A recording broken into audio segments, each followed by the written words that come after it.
Rasul bersabda dalam hadis Sahih Muslim. Apa kata Rasulullah? Hai Muaz, kata Rasul, nanti Baitul Maqdis di akhir zaman akan dibebaskan kembali, akan dimerdekakan oleh hamba-hamba Allah yang terkuat. Pada saat itu khilafah Islamiyah diumumkan di sana. Maka wahai Muaz, saat itu negeri terkuat dan teraman di bumi adalah Palestina, dan kondisi Madinatul Munawwarah dalam kondisi chaos, kacau, ribut, kisruh, berdarah-darah. Kalau Madinah kalau sudah kisruh, berdarah-darah, bagaimana dengan Mekah? Kita tahu Mekah lebih keras daripada Madinah. Kalau Mekah Madinah yang dijamin aman dalam doa Nabi Ibrahim dan Nabi Muhammad begitu, bagaimana Arab Saudi? Kalau Arab Saudi sudah begitu, bagaimana dengan Jazirah Arabia? Kalau Jazirah Arabia sudah begitu, bagaimana dengan seluruh dunia? Betul tidak?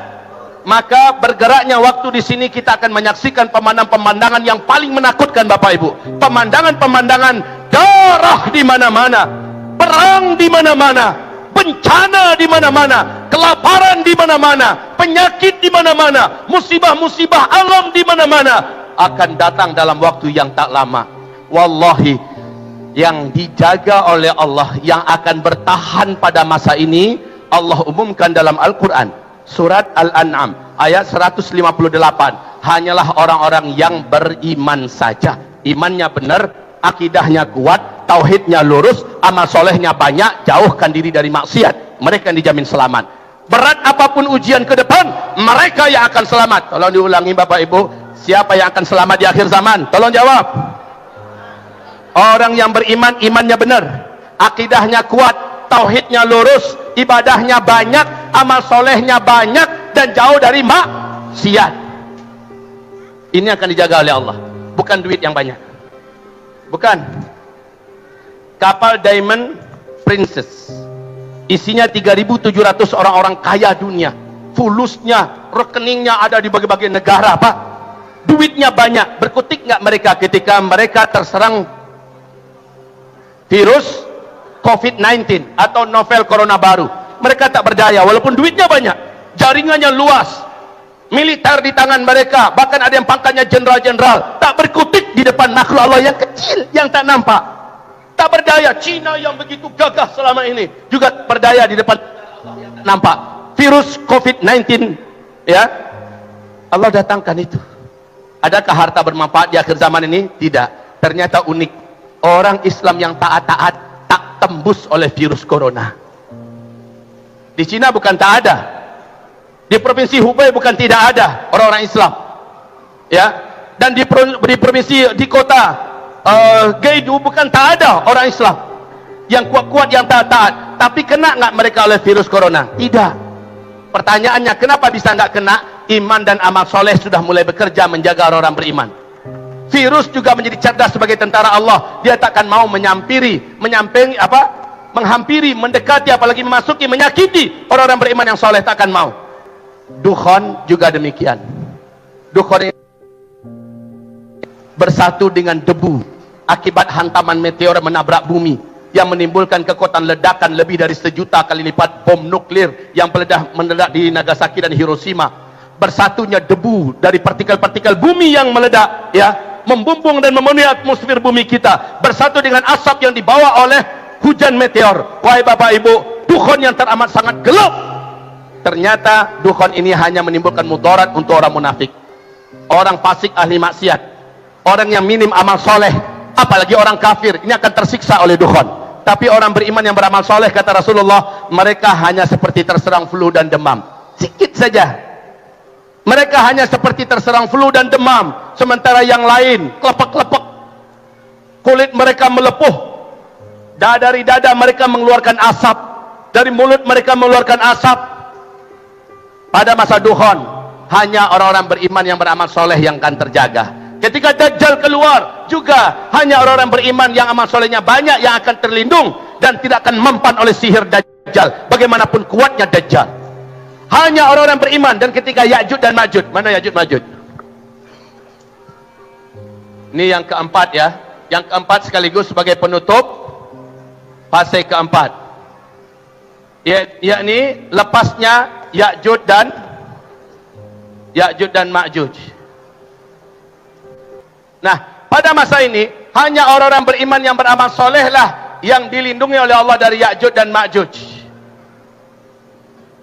Dan nanti tanda besar kiamat yang kelima, matahari terbit dari sebelah barat, lalu binatang raksasa. Binatang raksasa ini surat An-Naml. Akan keluar binatang raksasa dari dalam perut bumi. Binatang ini dapat berbicara dengan manusia dalam bahasa manusia. Binatang ini cerdas dan dia membawa dua senjata pusaka. Pertama tongkat Nabi Musa dan yang kedua cincin Nabi Sulaiman. Binatang ini tahu langsung kalau yang ditangkapnya ini orang beriman, maka cincin Sulaiman diusapkan ke wajahnya, wajahnya menjadi putih, bersih dan bercahaya. Sementara kalau orang kafir yang ketangkap sama dia, dia langsung tahu ini orang kafir. Maka ujung tongkat Nabi Musa diketokkan ke ubun-ubunnya, maka langsung menghitam wajah orang ini dan suram gelap. Saat itu manusia-manusia yang ditangkap dilepaskan kembali. Maka manusia yang hidup di muka bumi bisa saling mengenal ini orang kafir, orang mukmin hanya dengan warna wajah, warna kulit wajahnya. Ya, Bapak Ibu yang kami muliakan, ketika angin lembut sebagai tanda besar kiamat yang ketujuh berhembus menutupi seluruh bumi, angin ini juga angin cerdas. Dia mampu menghampiri khusus hanya orang-orang yang beriman, yang kemarin dari kasih tanda oleh Dabatul Ardi. Maka orang ini akan disinggung, disentuh oleh angin lembut ini, terhirup olehnya angin itu di tempat itu, dan saat itu juga dia langsung meninggal dunia.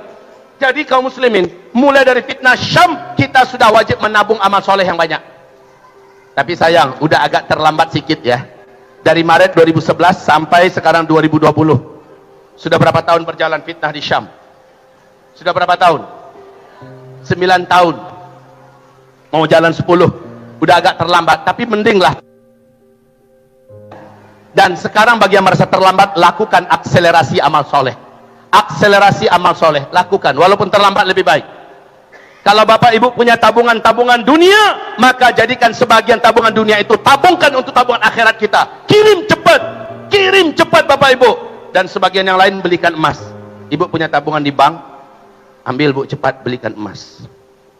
Bapak punya gaji Pak, ada berlebih sedikit di kebutuhan wajib, maka cepat belikan emas sekarang. Tapi udah agak terlambat sih, sekarang emas sedang naik-naiknya harga.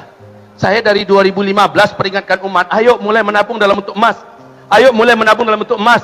2017 makin gencar ajakan saya, 2018, 2019 saya sampaikan, ayo menabung dalam bentuk emas. Karena Bapak Ibu, tak lama lagi semua uang di muka bumi tidak akan laku.